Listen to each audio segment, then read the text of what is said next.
আর এটা কি আমাদের রাতের খাবার, মানে একটু পরে খাওয়া দাওয়া হবে?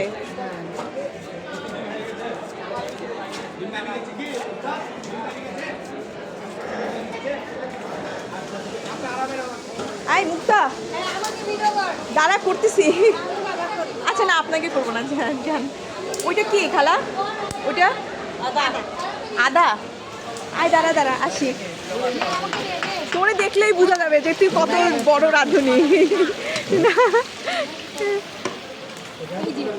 শুনে বুঝে শুনে দিস। হ্যাঁ চলতেছে।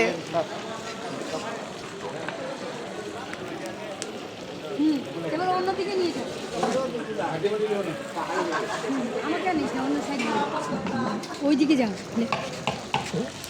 এই বেগুন ভাজিটা তো খাইতে পারলি না, কি যেন নিয়ে গেছিলি খাওয়াইতে। এবার এটা খাইতে গেলে চুরি করে খাইতে হবে। না এমনি বলছি ভাইয়া। আই এটা দিয়ে রান্না হচ্ছে না? রান্না দেখ রে বাবা। হ্যাঁ তুই কর আমি দেখতেছি। কি এটা? ডিম সিদ্ধ হচ্ছে। তুই এটা ধরছিস, গরম লাগছে না? বেশি গরম না, কারণ আমি জানি একটু আগে এটা ঢাকা ছিল। এই যে মুরগি সব রান্না আমি করছি। ওইদিকে খিচুড়ি, ওই যে দাঁড়া এটার মধ্যে কি? ও এটা মশলা তুই এদিকে আয়, খিচুড়ি দেখে এইখানে এই যে খিচুড়ি। ওয়াও, একটু পরে আমার তো একবারে পেট একদম ভরা, কিন্তু জানিস আমার পেট ভরার কারণে ওই যে বাচ্চারা এখন এরপরেও আবার এখন আমরা ফুচকা খেতে যাবো, ওকে খাওয়াতে হবে। এদিকে কি হচ্ছে? দাঁড়া,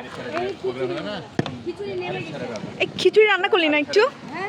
হ্যাঁ খিচুড়ি এখনো দেবো, অন্ধকার তো তুই তো সবই রান্না করে ফেলছিস না? এইটুকু ওরা করুক। হ্যাঁ এইটুকু ওরা করুক।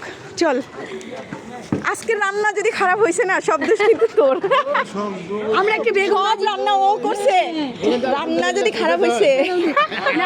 কেমন আছেন মামা? ভালো লাগতেছে। আমরা কখনো ক্যাফেটেরিয়ায় ঢুকি নাই, এই ক্যাম্পাস লাইফে আজকে ঢুকলাম।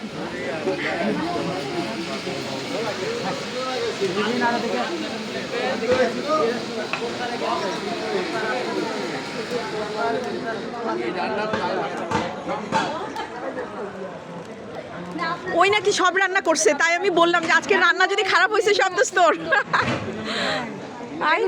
খাওয়া যাবে? ম্যাডাম সবসময় ভালো রাখে না? কেমন আছেন মামা? আচ্ছা এটা কি দিচ্ছে? সাদা কি? বেকিং পাউডার এটা। ও আমরা তো বেকিং পাউডার দিই না কাজের সময়। আয় চল